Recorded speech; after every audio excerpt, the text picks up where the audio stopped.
சிவபெருமான் இந்து மதத்தின் முக்கிய கடவுள்களில் ஒருவர். சைவர்களின் முழுமுதற் கடவுள் அவர்தான். அந்த சிவபெருமானின் 5 கர்ம விதிகள் உங்க வாழ்க்கையை எப்படி மாற்றும்னு பார்க்கலாமா? முதலாவது, உண்மைதான் முதல் கர்மா. எல்லா சூழ்நிலையிலும் உண்மையா இருங்க.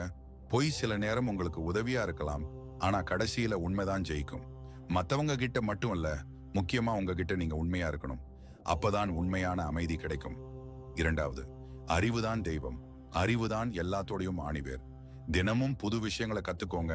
ஞானம் வேணும்னா தேவையில்லாததை விட்டுடுங்க. இந்த உலகத்துல எல்லாமே உங்களுக்கு தெரியணும்னு இல்ல, ஆனா கத்துக்கிற ஆர்வத்தை மட்டும் எப்பவும் விடாதீங்க. அறிவுங்கிற விதை ஒவ்வொருத்தருக்குள்ளேயும் இருக்கு. அதை தேடுற பசி மட்டும் உங்களுக்கு இருந்தா போதும்.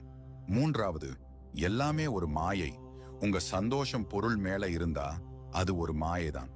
சந்தோஷம் உங்க உள்ளுக்குள்ள இருந்து வரணும்.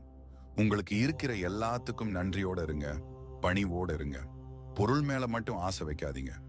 உங்களை தாண்டி இந்த உலகத்தையும் பாருங்க. நான்காவது, சந்தோஷத்தை பகிர்ந்திடுங்க. காலம் போற போக்குல நிறைய பேர் தனிப்பட்ட சந்தோஷத்தை பத்தி மட்டும்தான் யோசிக்கிறாங்க.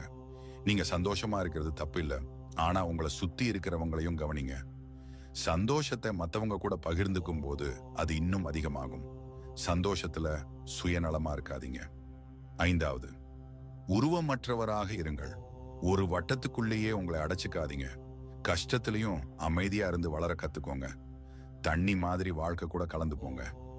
முதல்ல உங்க மனசை அமைதிப்படுத்துங்க. ஏன்னா மனசுதான் எல்லாத்துக்கும் மையம்.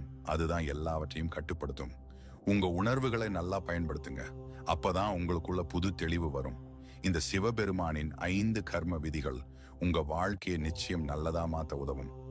இந்த பாடங்கள் உங்க மனசுல பதிஞ்சிருந்தா வீடியோவை லைக் பண்ணுங்க, நண்பர்களோடு பகிர்ந்துக்கோங்க. மேலும் பல ஆன்மீக குறிப்புகளுக்கு சப்ஸ்கிரைப் பண்ண மறக்காதீங்க.